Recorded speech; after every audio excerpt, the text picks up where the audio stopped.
2 weeks before that, we had dinner. John's doing well, still not eating.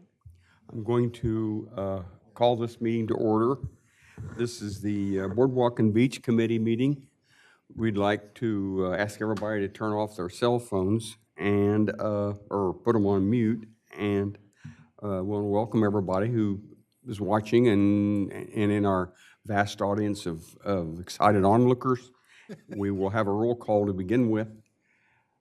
Howard Menaker. Present. Patricia. Here. Hey. Craig Deere. Here. Steve Kirsten. Here. Frank Cole. Here. And Brian Hancock. Yep. Our anchor. We want to welcome everybody. Has everybody had a chance to read the minutes? And do I hear approval of the meeting that we held on the 26th of April? So moved. Second? All in favor of approving those minutes, say aye. Aye. Aye. We don't have any correspondence to agenda items, so there won't be any.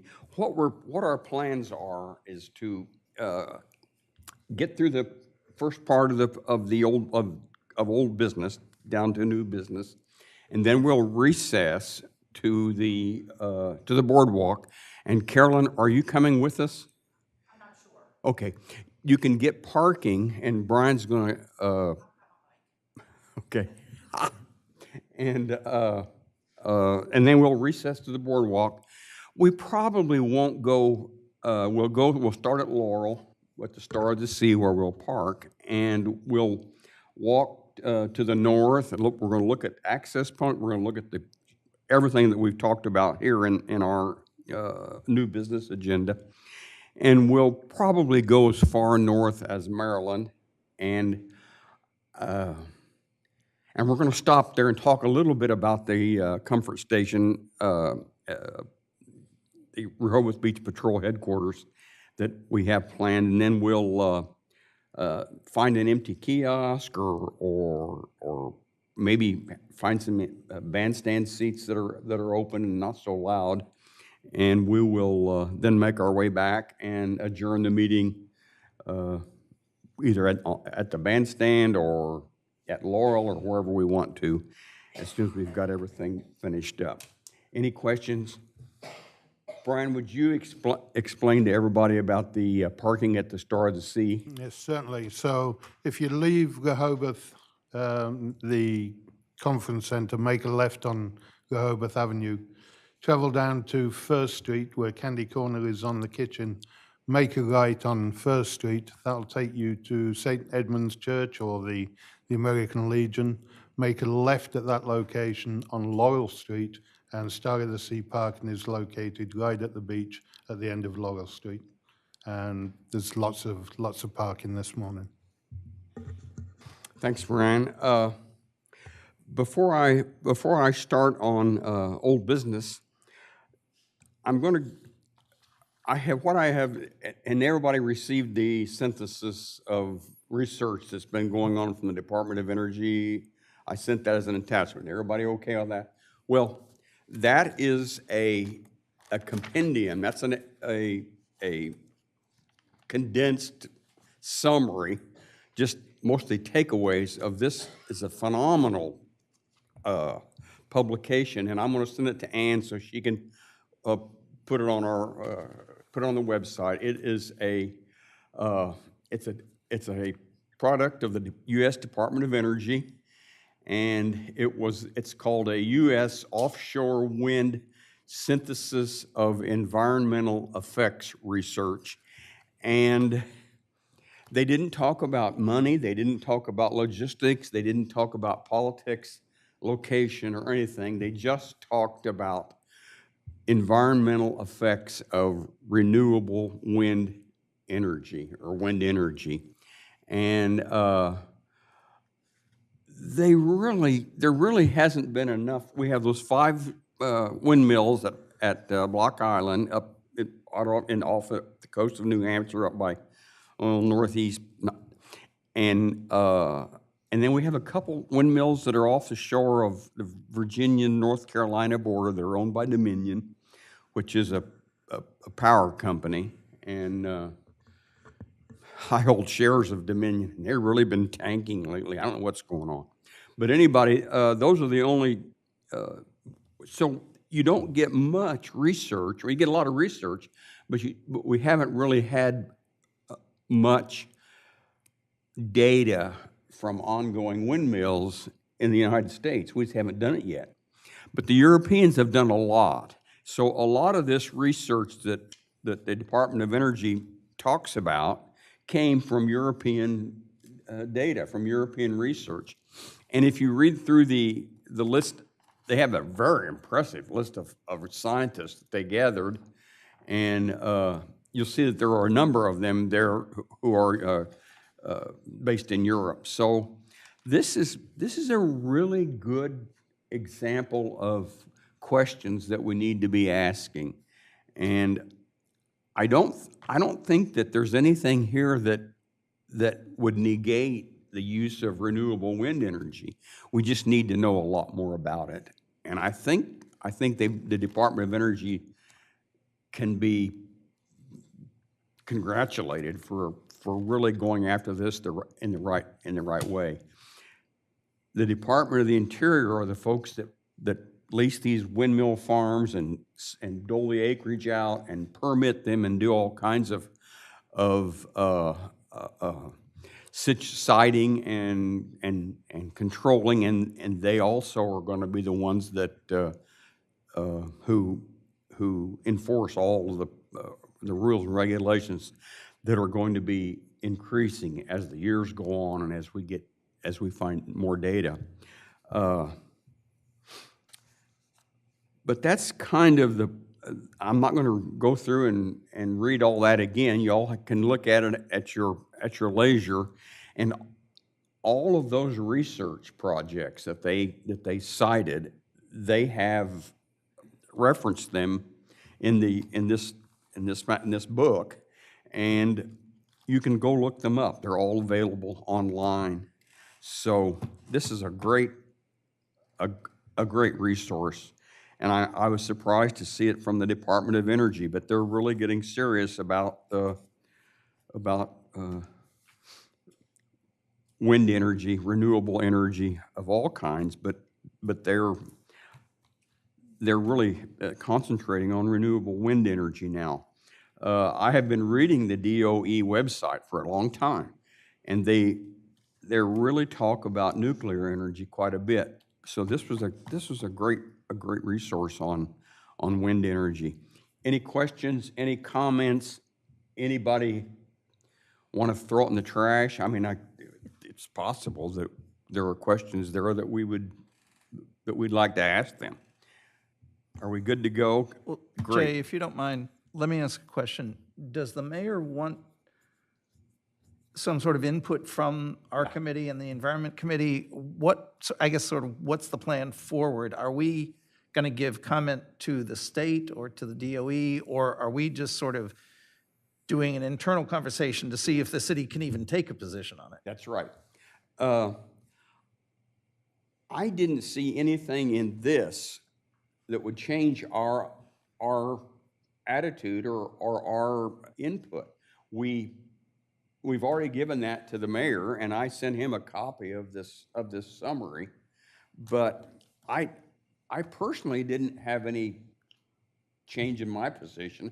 I think it's great. I think I worry about things, but right now I have nothing that changes. You have to wait and see what happens. Although, you aren't going to believe this. They just came out with a new programmatic agreement. A programmatic agreement is the agreement that the Department of Interior, the Bureau of Offshore Energy Management, makes with the states. What happens if let's say you have historical properties, like we just talked about in Atlantic City or Ventnor City, or places with historical structures, and then there are also other historical structures. By the way, there are the Boardwalk in Atlantic City, I think it is. They've declared that a historical structure. So there are historical structures, but it's up to the Bureau of Energy Management, Offshore Energy Management, to decide if there was adverse effects. And they said, yeah, you have adverse effects, and we talked about this. So you gotta paint your windmills a tan color or have them spaced intermittently rather than all on a line and those things. But there's not a lot you can do to blunt the effects that you have on historic structures. So that hasn't changed.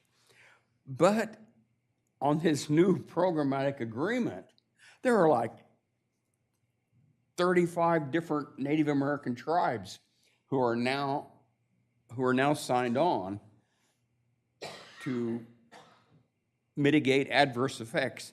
And you say, well, what could mitigate adverse? Well, if you read down through this 20-some page agreement that they've got out now, it's still in a draft form, and we're having another meeting on like in a few days.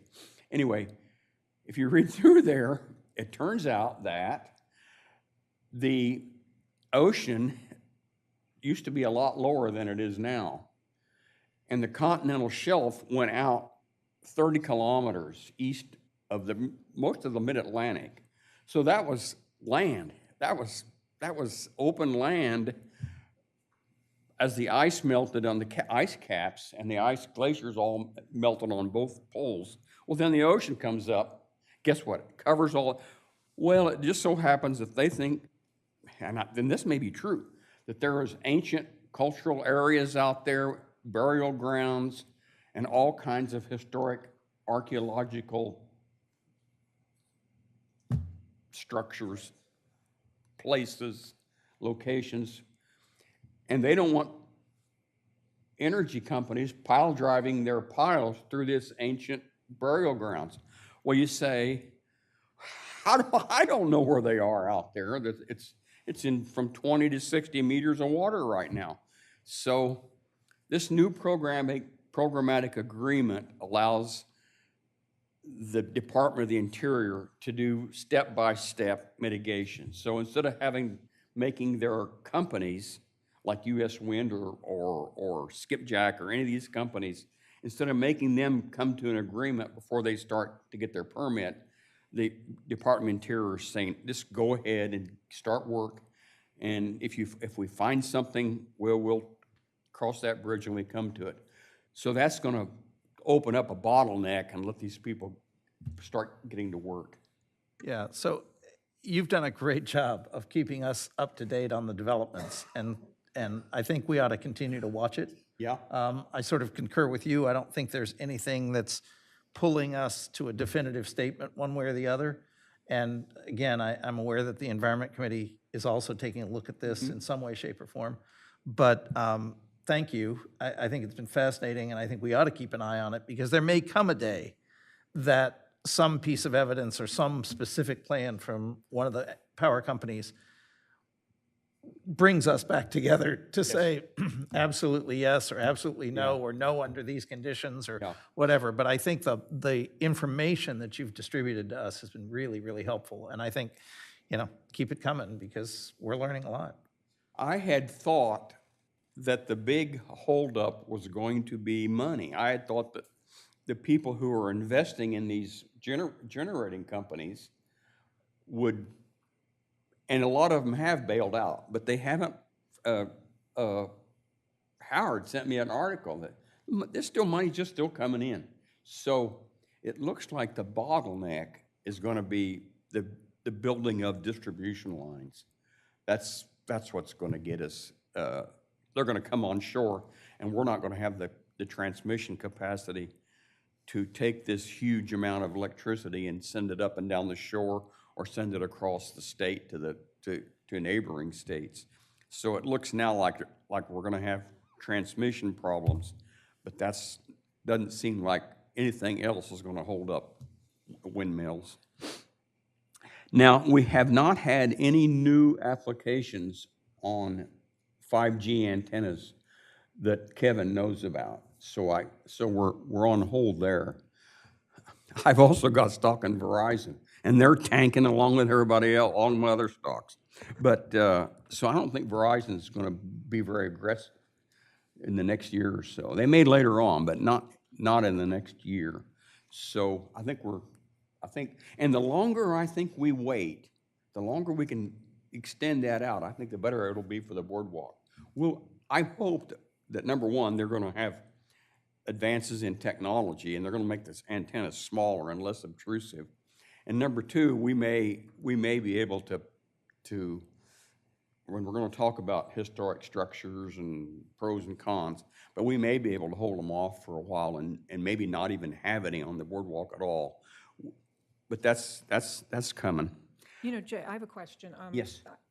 I know it can't be answered here today, but I'd be interested in knowing how powerful or what the transmission signal strength is, because Verizon installed a tower on Surf Avenue. Yes, they did. Not on the boardwalk, Yes. but past the boardwalk. And I'm at the Henlopen, and I'm on the 5th floor, and I'm the same level as the tower. And I get 2 out of 4 bars when I'm out on my balcony, which is, you know, I've got a brand new iPhone 14. It's not the phone. And so I wonder, what is the signal strength? What's the point if it's not reaching a larger audience? So that's Yeah. a question I would have for, I guess, Kevin or someone. I don't know either, but I know they had to turn down their power in a lot of big cities because they were interfering with the altitude machines on airplanes. Defeats the purpose of having Yes, the that's right. tower, I guess, but okay. Maybe that's why the stock is tanking. I don't know. But yeah, I'll ask Kevin, see if he can hear. And the third thing we want to talk about is an update on dogs and on the beach and boardwalk. And I think what they're planning on doing for this summer is they've put up signs on Rodney, St. Lawrence, Queen, and Prospect at the beach entrances saying no dogs on beach or boardwalk. And I think Chief wants to see if that works or if that helps anything. And that's during the high season. No dogs on the boardwalk. Well, yeah, from 1 May until the end of September. Right. And you remember we talked about making that go in concert with the parking, and I think that's still a good idea.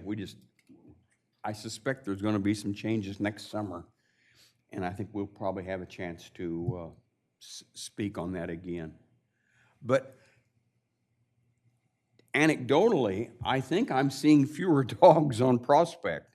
I'm not sure if it's because of the signs or what. I think the regular people are still coming, but the regulars aren't the people that cause the problem.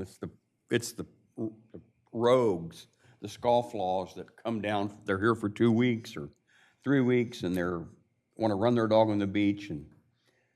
But and it may be just because the high season hadn't started yet. I don't know. But anyway, I think it's working right now, and we'll be keeping up to date on that, I guess, and seeing what happens. Questions on anything right now?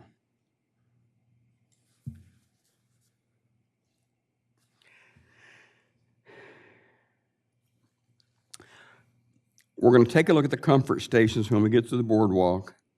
We're going to talk about the signage. We want everybody to take a look at the boards. I don't know how we are on the boards. Take a look and see what you think. It's a really big job to keep up with replacing of the boards. And some folks would like to just tear up the whole section, like 3 blocks or 4 blocks, and put all new boards down and then just do a section each year. And that's probably an answer. But what that does is take the boardwalk out of. I remember when we did the north, and it was a pain in the rear because it took that section of the boardwalk out. But I think it's probably more efficient to do it that way than it is to replace it board by board, which is what we're doing now. And I think Mike's going to be at the boardwalk when we get there. But what somebody does is they go through and they mark the boards, and somebody comes along and replaces them. We're going to look at the beach replenishment, see if we have any ideas there. And we're going to evaluate the handicap access. I don't know.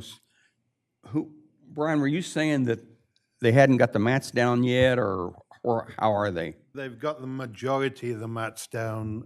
What they don't have is the mats along the beach, perpendicular to the fences. So the entrances are matted, and when I came out this morning, they were in the process of putting down more. And that's probably also has to be a sequence from the replenishment. I don't know whether, I guess at the north end, they really probably do need to wait until they get that raked out, but I'll bet they're raking it out by now. I'm sure there's bobcats and everything else Yeah. on the sand right now, smoothing everything down. Okay.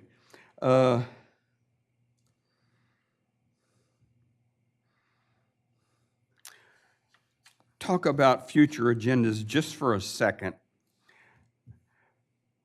We're still going to talk about historic structures, pros and cons, what we think we'd like to do as far as deciding on historic structures. And I'll bring a list of all the ones that I've read about on the BOEM websites and electric generators have had to deal with so far, and that'll give us a little idea. And we're going to talk about the comfort station and the Rehoboth Beach Patrol headquarters when we get there. I'd like for all of us to step out onto Baltimore, behind where they're going to put this parking area, and see what we think, just to kind of get an idea of a view shed of what we're going to be looking at. Because I don't know how many of you have been watching the Planning Commission with the Bellhaven and the Grotto folks, and also the Crown. They're going to put that, but they have been dealing with a change in hazard zones from FEMA, which has allowed the Bellhaven to put another parking layer down even deeper. And I'm going to ask and see if that makes a difference as far as the height of the comfort station that we're going to build. I know they're going to put an observation deck on the top, but what would it be like if it was 8 feet lower? I think it's 8 feet is how much we're elevated. Let's talk about that when we get down there. We won't be able to, if you come to the meeting this afternoon, the regular meeting, we're going to have a presentation on the comfort station. It's going to be at the end of old business. Yeah, it's going to be at the end of old business, so it may be a little bit, but they are going to make a presentation, which surprised me. I wasn't expecting to see that, but we are. Jay, Cool. on the issue of historic certification, I'd like to suggest that at our next meeting or one of our future meetings, we have someone here from the state archives, Yes? because they're in charge of that designation of historical sites in Yeah. the state. And I think we have a pretty clear idea of their process, but I think if they could come and just kind of walk us through what the process is, You bet. that would be helpful. And that may be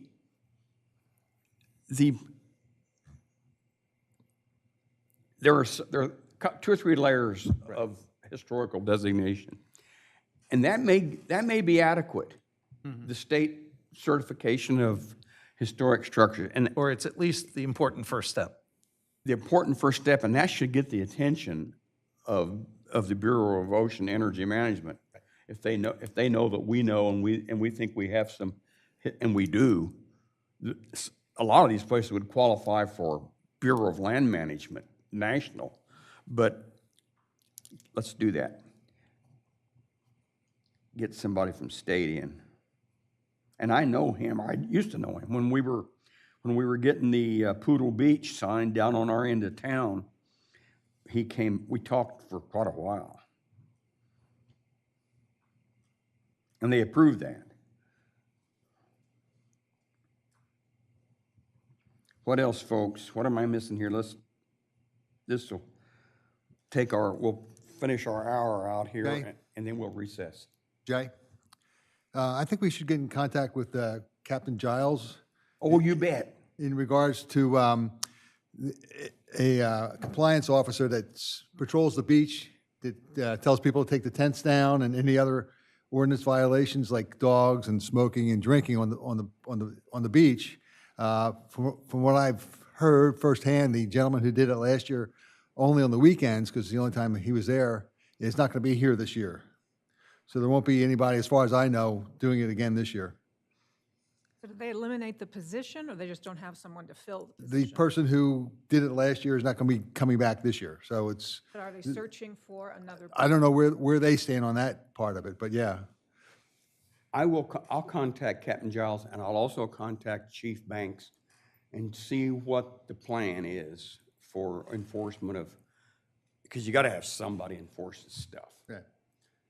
Otherwise, it just gets, the tents get bigger and bigger, and the umbrellas get wider and wider. Okay.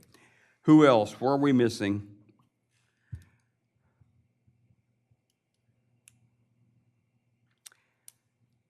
Future meeting date is, anybody got it on their calendar? I got it here somewhere.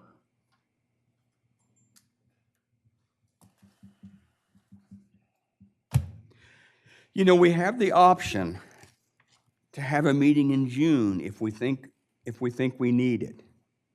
So the last Friday in July is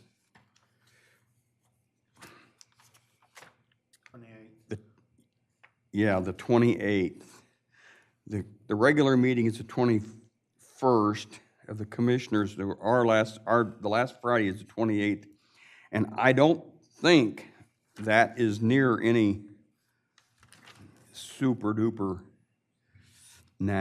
weekends. So let's plan on the 28th of July at 9 a.m.